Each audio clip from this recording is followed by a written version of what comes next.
Hello team, and welcome to episode 16 of the Retro Rides podcast. I'm Rich, and today we have Glenn Torrens joining us, otherwise known as GT, a hero and favourite of the Aussie motoring scene. You'll see him everywhere at events, summer nats, down the lake, in the, what's that thing? Not the graveyard, the other one, the where all the cars live. Wrecking yards. The wrecking yards. Wrecking yards. I do like a good wrecking yard, yes. Yeah. Hi.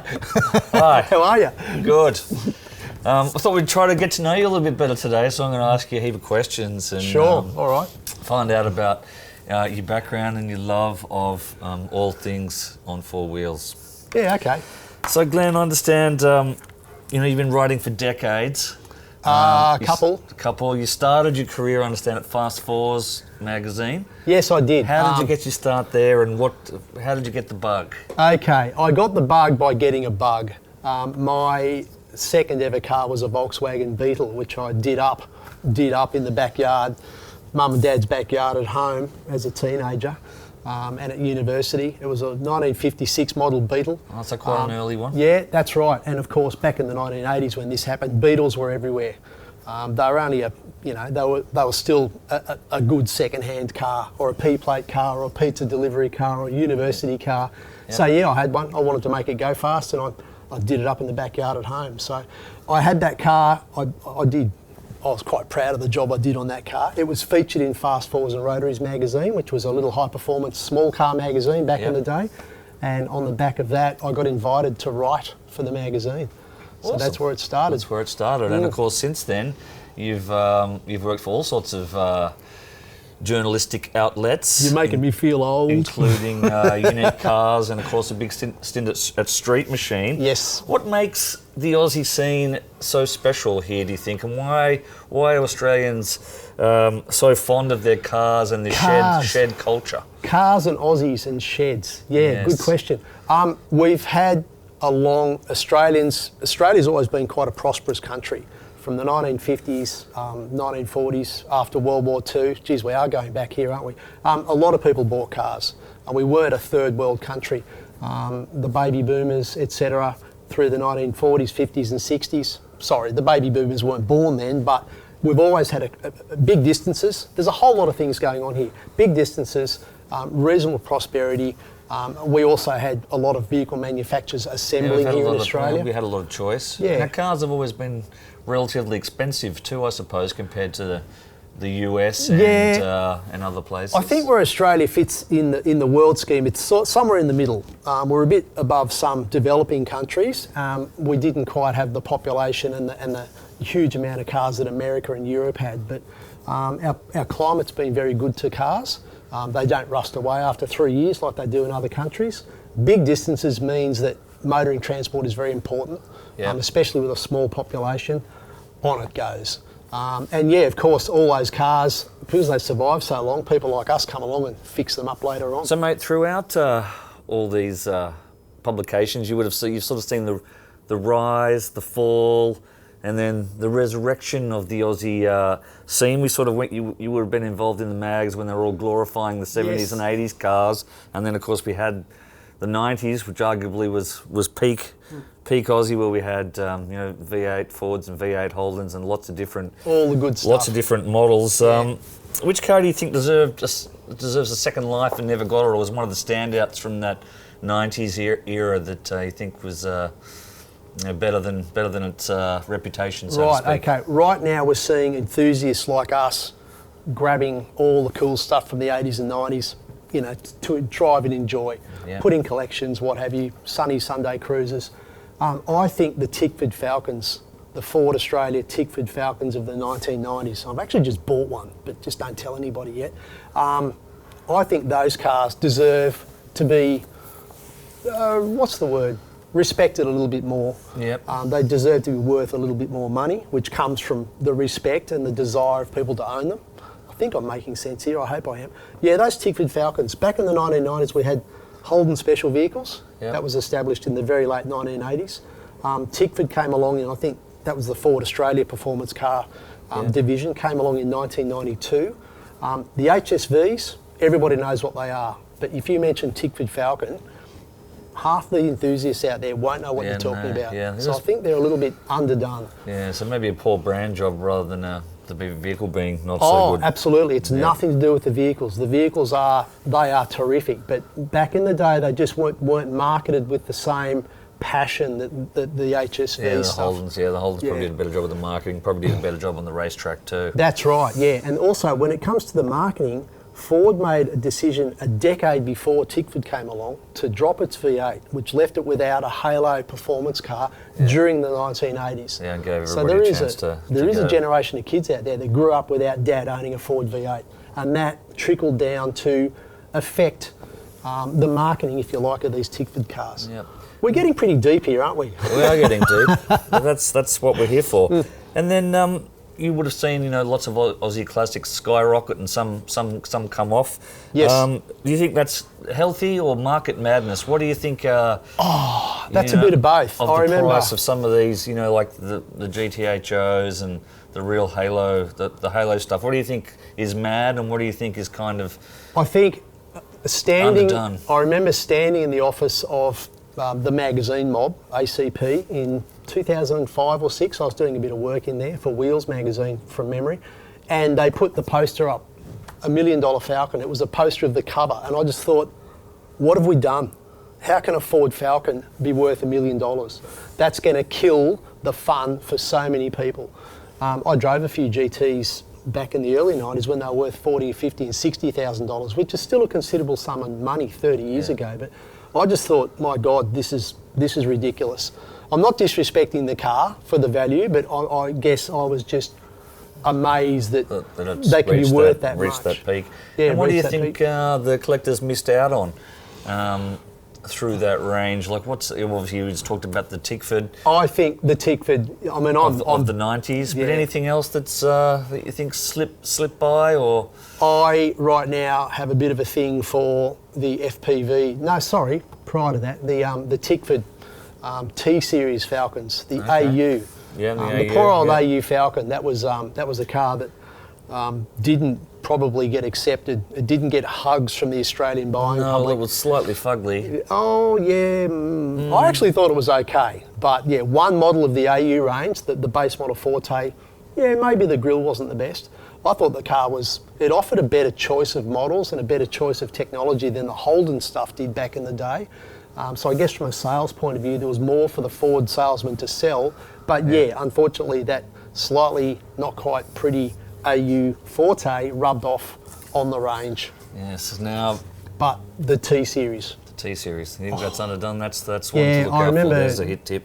Driving a couple of those on comparisons with Wheels magazine against the HSVs, and they were a good thing. They really are. The handling, the engagement, the chassis was set up so well on those things. That's my opinion. Other people probably wouldn't agree. No, they weren't as quick through the quarter mile, which means people thought that they weren't as good. But you get those things on a twisty mountain road, and the Australian car scene is about handling rather than just straight line performance. Yep. When you filter down to the true enthusiast, in my opinion, those things they were a good thing. And so you've done a bit of driving then, Glenn. Little What's bit. your favourite little patch of road, or one of the great road trips we all should go on in one of these classic Australian vehicles? Okay, look, I live in New South Wales. I get down to the Snow Mountains every now and then. There's some awesome roads down there. Yep. Victorian high country roads. There's a couple of motorsport events actually which I need to investigate in Victoria. We'll get to that later on maybe. Oh no, let's talk about it now. Where is it that you want to? There's an event, I think it's called I really don't know, High Country Sprints. I think it's on the road to Mount Hotham, which is a ski resort in northern Victoria.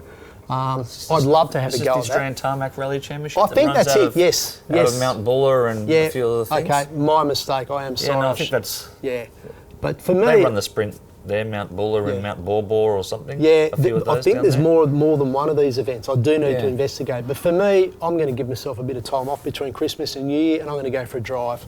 And I'm going to go for a drive along the Snow Mountains Highway from the New South Wales coast up to Cooma and then across to Tumut. And what are you going to drive? I don't know yet.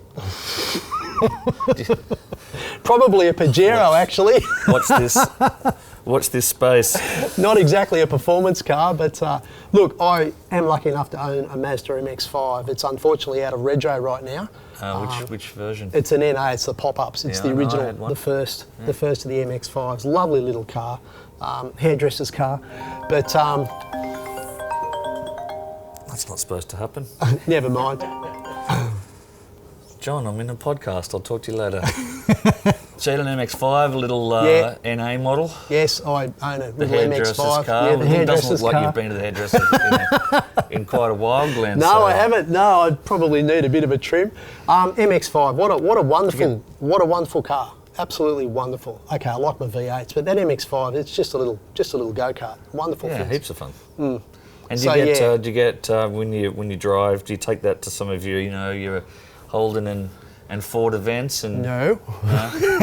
No, I take that. I you try to lose your take that. reputation if you. Oh, well. Do people know you've got a Mazda MX-5? Is this going to wreck your rep? Don't tell anyone. It's amazing how many people own MX-5s. They didn't sell too many in Australia, but I don't think I know too many motoring journalists that haven't owned one for a while. I don't know whether it's just a motoring Yeah, no, you've journalist gotta have thing. one. But I guess the fact that we did drive these cars when they were new or near new, and yeah, once you drive one, you do get it. You understand how good they are. Now you like to play in the shed, Yeah. and you've built a few things. Which build has taught you the most? Do you think, or have you enjoyed the most, or gotten the most out of? Look, And all the things that you've restored over the years. the first car I had was an old 1970s Chrysler Lancer, and I bogged it, and I treated that car like absolute crap, delivering pizzas in it. The second car that I had a tinker with was the Volkswagen Beetle that I mentioned a little earlier. I still own that car. I need to give it a little bit more respect. I haven't driven it in 20 years. It's sitting in the back of my garage with a sheet over it. Little bits of rust coming through the paint that I It's put a on. garage queen. It's a garage queen right now, but I obviously being the first car that I really put some effort into as a young bloke, having a bit of a 200 bash. years ago. Yeah, that's right. Yeah, it's nearly 300 years ago now. Look, that car, I did make that. It's still, in some ways, my pride and joy. I really need to get that car back on the road. Yeah, nice. And you've seen a few restos. You would have covered a few and looked at them and been at a million events and seen what people have done. What is your... Yeah, I worked at Summonets for quite a while with one of my client magazines, and I was very lucky to shadow the show car judges. Okay. So I did learn a fair bit of stuff off some of our best judges and some of our best car builders. And what separates a good build from an average build? Is there a defining factor, something that you can point out that you look for? No matter whether you're building a show car or restoring something, you've got to get your gaps right. That's the clearance between each of the panels, Yeah, the along your doors and doors, the your bonnet mudguards. and everything A lot else. of people do an absolutely awesome job, but they don't do the basics right with regards to the panel gaps. So if you're building a car or restoring it, hang all your panels on the car, get all the gaps right. And I'm doing this now with a VN Holden Calais that I'm mucking around with. Get your gaps right, then disassemble the car, and then paint it and rebuild it again. Because if you get your gaps wrong, your car's never going to look right. Never gonna So look there you good. go. That's what I reckon about panel gaps. There you go. No, it's and then obviously you've got plenty to work on with Fords and Holdens because they came from the factory with really bad panel gaps. Well, yeah, they kind of did. So, I think we can safely say that until about... No wonder enthusiasts love them. They can spend their whole lives getting the gaps right. Yeah, some of them were pretty rugged back in the 1980s and especially the 1970s. Yep. But look, the Australian car industry spurred along by, in particular, Wheels magazine back in the early 1990s. There was quality audits that the magazine spoke about. Ah, that's right. Yeah, they started they had to get the little... That's right. And there was also a particular government policy back in the 1980s which actually encouraged the Australian car industry to get real, start creating cars that could be sold overseas. And that led to a lot of exports from particularly Toyota, Mitsubishi and Holden here in Australia to international markets. So Australian cars got better. But yeah, the And panel what's- gaps can be They got the drama. better and they were making awesome things and Yeah. then suddenly Yeah, it all died. it all died. What do you think was what are the main factors that you see that led to that? Yeah, this is a very complicated topic and I don't pretend to know I a like real to lot tell you about what I it. think. Yeah, look, Australia was one of 20 nations on earth that could actually design a car from a clean sheet and build everything. I think the only thing we weren't real strong on was the electronic modules. They had to come from Germany and from Southeast Asia. We could do it. Australia was one of 20 nations that could do this. Australia ended up becoming the only nation that wasn't supported by its own government to continue creating cars. Do you think that just the products just weren't what the market wanted at the time? I always think they were late to the market with, obviously, the four-wheel drive and the SUV thing. Ford were pretty close to it with the Territory. Yes, that was a good car. That was a good car. Yes. And it was in that, bigger, had a bit more space, still used the big lazy Barra engine. Correct. You would have thought there was a market for a V8 powered Holden SUV or a V8 powered, or of course a Ute, but they just kept punching out four-door sedans and. Unfortunately, General Motors in Australia, as represented by Holden and Ford Australia, we didn't have the manufacturing capacity to build everything. We had capacity of, pick a number, 100,000 cars a year. We couldn't do 4 or 5 different product lines like Hyundai does, like Kia, like Toyota does in... They're privately owned as well. Yeah. So, as I said, it is a complicated situation. What would you have built to save the nation, its car industry at the time? Wow, good question. I have thought about this. Toyota's done really well internationally with four-wheel drives. Let's face it, the Land Cruiser, etc. I think if Australia, either Ford or Holden, had done an international grade four-wheel drive, I'm with you. Yeah, we could have done a little bit better. But I guess all that's folding in a heap now, and we've got the rise of SUVs, blob cars, and electric vehicles. Australia used to be quite innovative in the alternative energy space. Yep. Solar panels were made here, etc., etc. That all kind of got killed 30 years ago.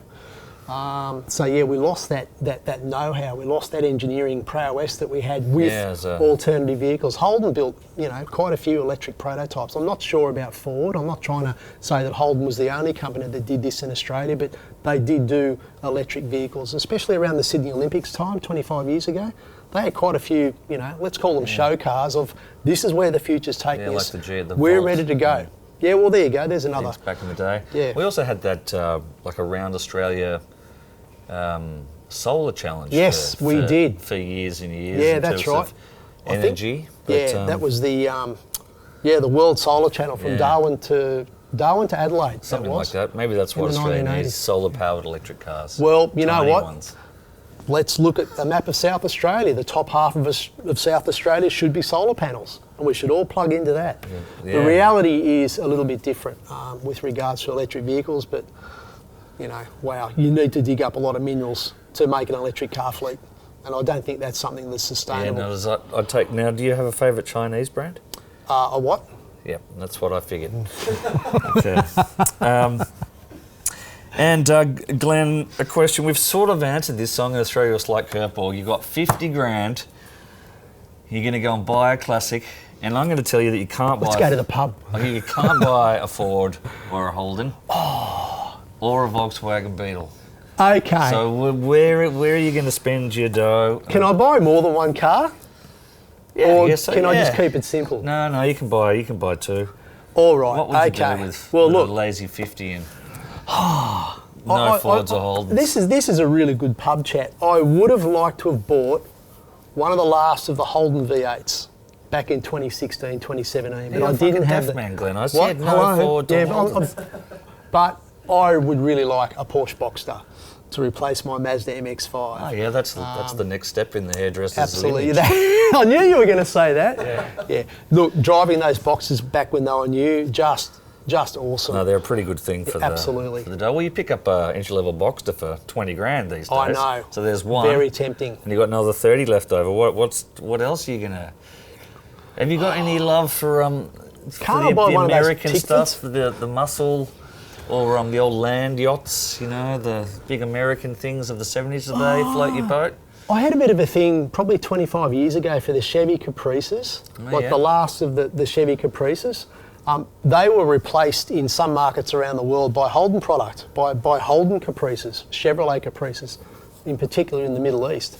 So I kind of thought, well, I don't want one of those anymore because I want a Holden. So I'm back to where you don't want me to be. I am sorry about that. Oh dear. Look, What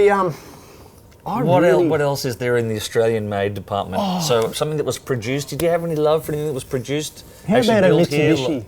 Oh Can I yeah, have like a a Magna. Mitsubishi? What's 40 years or 30 years since the Magna? Absolutely, it is. Where a lot of Had people. 150 lunatics go down to Adelaide and I celebrate. would have loved to have gone to that. I reckon that would have been a really good day out. If you were there, let us know. That would have been great. Well, Patrick, our friend, wrote a story about one of our journos. He was there. Absolutely. I wouldn't mind getting my hands on a 1990s. Here we go again. Yeah, an Australian market Mitsubishi. What do they call it? The Verada's big brother. No, the Magna's big brother, the Verada. Oh, the Verada. Yeah, I'd put Diamante badges on it, which is what it was known at in some of its export markets. I think they're great. The Verada. I think one of those, yeah. We'll put them up on screen. Big. Is that the one that had little wings on? No, the Verada was just like the Fairmont Gia version of the Mitsubishi Magna. Right. And not the last generation. That's a V6 power. Yeah, V6, 3.5 litre V6. I don't know if the Verada was available with a manual, but the manual would be my pick. But if not, I'll take the auto, thanks. But lots of leather, climate control, comfy, smooth. They actually were a cut above the Holden Ford product with regards to like just refinement, being smooth and quiet and comfy. Cool.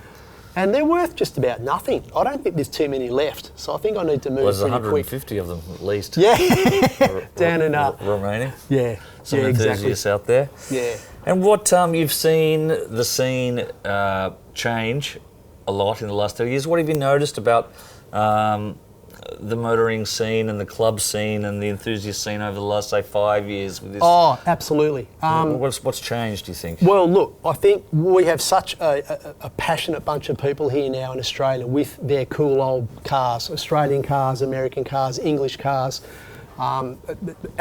Asian cars. I shouldn't say that. Let's say JDM. Japanese-derived cars. That is so strong now because A, the internet, people can get in touch with each other a lot easier, and B, the club plate, the club registration scheme. That was a real registration's kick been along. good for the scene, of course, for those that don't know, the ability to sort of register your car for $60 a year on club plates and not have to have a full registration. You're limited to how far you can drive the vehicle, but it lets people with historic cars that's enjoy absolutely the magic. That's been magic. And what about, you've seen the summer nats and that type of culture and also around cars and coffee. What are you enjoying going and doing and seeing and participating in these days? The cars and coffee scene grew out, I reckon, out of people having easier access to driving their own classic cars. As you just mentioned, $50 or $60 a year to have actually your car on the road instead of $1,000. You can buy a $3,000 or $4,000 or $5,000 car, put it on the road for $60 a year and cruise it wherever you like. Yes, there are some limitations, as you said, but 60 days a year, which is what it is here in New South Wales, I think it's 45 days with an option of another 45 days in Victoria. That's a whole lot of fun for not much money. And that has really kick-started the Australian classic car scene. Now, other than your own cars and some of the things you've written about, you would have tested some interesting vehicles. Is there a test drive of something that's left a memory in your heart that you thought, oh God, that really was a good car, I would really love one of those? Anything that surprised you over the years? I didn't do a real lot of new car testing. When I was working at Street Machine, quite often, we need another driver. The test driving I did back in the day was helping out Wheels magazine mostly and Motor magazine. I do, once again, here we go, Tickford Falcons again. I do remember being particularly impressed with those hand-built 200 kilowatt and 220 kilowatt Falcon V8s. They're an American Windsor motor imported to Australia, completely disassembled and then remachined, reassembled with Australian technology. Those cars were just terrific. I'm talking the AUs here, so we are going back 25 years. We mentioned earlier that I regard those as being a little undervalued, a little underappreciated here in Australia, but I'll never forget driving my first one of those and just thinking, oh my God, how long has this been going on? Good things. Good stuff.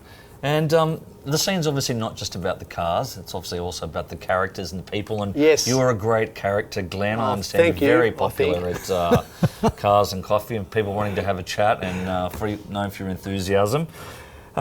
Are there any other crazy characters you've met along the way that stick out, or any great stories of some great builders or some great blokes or some people that didn't match their cars or did match their cars, so to speak? Have you got dear. any great characters that spring to mind? How can I be tactful about this?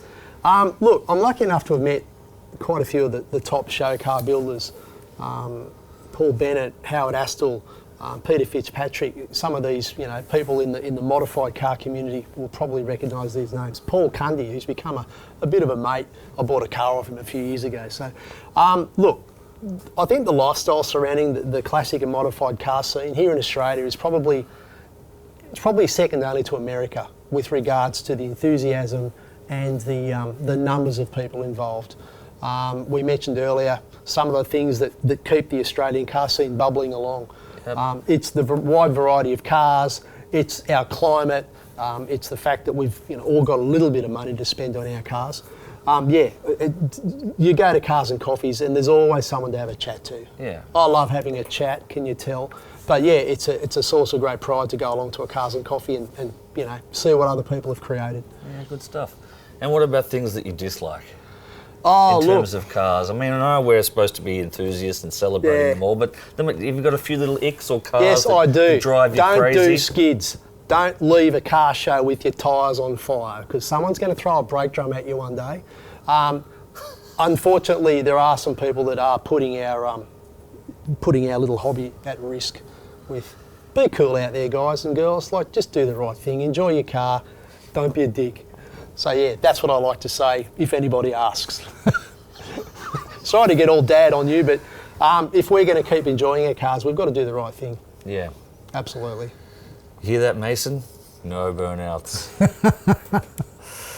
I'm pretty happy to be on the Retro Rides team. I get to tell the story of cars to a whole new generation of people. There's a lot of people out there that didn't grow up reading the car magazines like we did. The car magazines arguably aren't doing the job that they used to do. They've had a lot of... So fragmented. So yeah, here we are. We're doing something that's pretty solid with regards to... I was going to say fucking awesome. Yeah, you could say that. I didn't want to... Yeah. No, look, I think what we've got here at Retro Rides is something that we are building. We are young with regards to the company. We're trying different things, but yeah, telling the story of cars and telling the story of the history of cars and the people and the companies out there that are still doing stuff for the classic car market here in Australia. Hey, I'm there. I'm pretty happy to be here. Yeah. Have you noticed much about sort of 3D printing and some of these modern technologies and how that's affecting the local market with the ability to reproduce old parts? It's absolutely amazing. I've seen bits and pieces of it. I remember, let's go back 20 years. Holden produced a show car. Yeah, I know. It doesn't seem that long ago. Effigy. It was oh yes, I know. The Effigy. We'll bring it up on screen show now. Car yeah. That Holden produced just because it could back in 2004, 5, 6, I think it was. We all know most of us know what it looks like. It was a hot rod based on the shape and the character of an FJ Holden. Yep. It was a bit of a pet project of the chief stylist at Holden at that time. Simcoe? No, Mike had actually, I believe, had moved on to the US then, but Richard Falazzo, and I'm sorry, Richard, if I got your name wrong, but he was the boss man, the boss of the team that styled it. Yeah, that's it. I've met the man once or twice. And I also had another mate, a former work colleague, Jeff Haggerty. Hi, Jeff, who worked on that car. He told me bits and pieces about where I'm going with this is that car was one of the first instances of what was called in the day rapid prototyping. And that was, a really high-tech thing 20 years ago. Now kids can do it in a bedroom at home.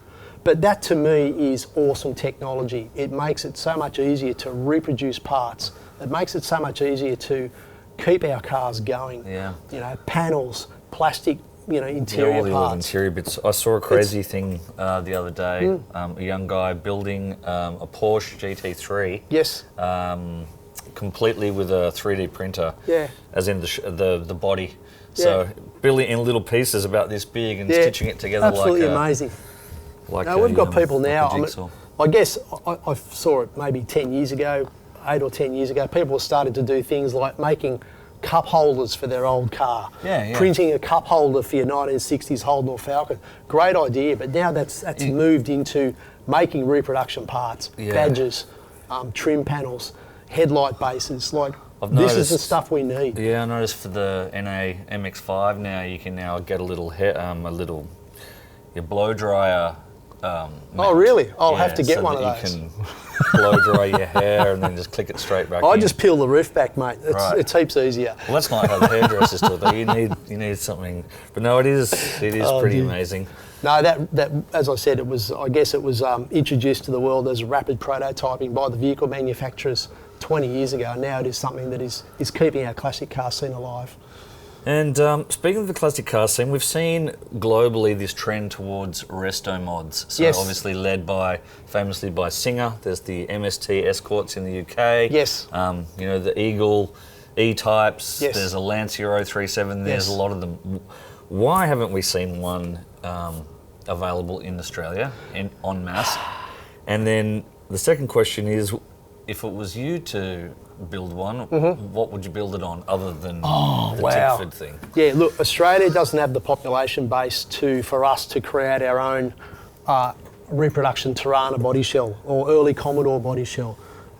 We just don't have the population. No, I don't think so. You don't think someone could go and sell 20 Restomod? They'd probably be $200,000 each. Yeah, are you talking about a reproduction body shell or restoring an existing good car? Well, the Singer model was restoring an existing car that was a donor car to get. So more like that, but with modern internals and updated interior and all that. I would have thought a A9X Tirana or a nice little coupe or XC would make a good Restomod, but. Yeah. Well, there has been a lot of in the street machine community. There's been a lot of that in the last, like mid to late 1990s. We came up with a little term called retro tech, and that was like a little brand, if you like, that told the reader of the magazine this car had a later model engine in it. We were trying to put a lot of sort of later model fuel efficient technology and power into our older cars to keep them going, and that, I guess, was one of the foundations of what we now call Pro Touring or Restomod. Making an older car better by giving it a nice injection of later technology. And there was a big move, I guess, once again, 20 years ago. People were even, fuel injected engines, 5 and 6 speed automatic gearboxes, 4-wheel disc brakes. People were trying to give their older cars newer performance. Now, of course, you've got sequentials and crazy engine management systems and all sorts of stuff. Yeah, well, Australia leads the way in some of that computing technology, if you like, too, with companies doing. Well, of course, Motec was an Australian company and sold to Bosch the last couple of years. I didn't know that. Wow. Okay. Yeah, and classics and electrification. Don't tell anybody, but I've got a Volkswagen Beetle at home that's probably going to end up with an electric motor in it. Heard it here first. Oh, the cameras on, are they? Yeah. Look, I think electric power is wonderful. My dad was a science teacher. I knew about electric cars when I was 5 or 6 years of age. And Dad always said that's going to be good in the cities because we had a lot more pollution back then than we do now. So an electric car in the city made a whole lot of sense. The pollution was elsewhere. Yeah. It was somewhere else. Dad explained that to me. That's still the case, boys and girls. You don't actually have an emissions-free vehicle. The emissions just happen somewhere else. Anyway, I still want to build an electric car. Yeah. Oh, okay. And the VW, you think? Yeah, VW. It's a pretty easy conversion. Bunch of kits for those. Yes. For those now. That's right. So yeah. Look, I think electric classic cars, it's just one strand, it's just one chapter, it's just and it one makes a lot of piece of our sense scene. with some of the cars and some of the motors of the day. Yeah. I mean, you don't want to be having to necessarily keep on top of a V12 Jaguar engine that's going to keep you broken off the road. So I understand why people do it. That's right. And if you've got a classic car that's got a, well, as I think you've just said, if you've got something with a dead engine, why not put an electric motor in it just for your Is there anything off limits? Electric Ferraris, electric Porsches? Look, it's a shame to see a beautiful restored or original classic car desecrated or destroyed by putting an electric motor in it. And I do have one foot in each camp here, you know.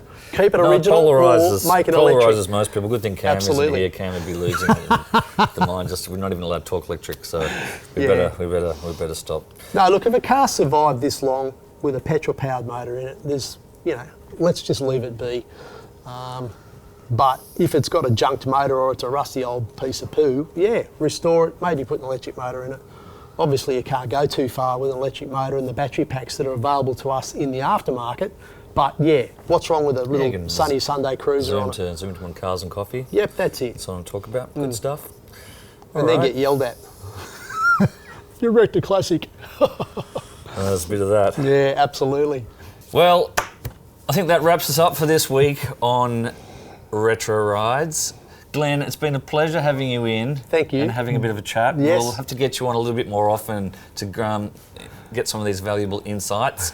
I don't know how valuable they are, but anyway, thanks for having me. It's a bunch of fun, and thanks for sharing your enthusiasm with the audience. And we look forward to seeing you in a couple of weeks. Righto.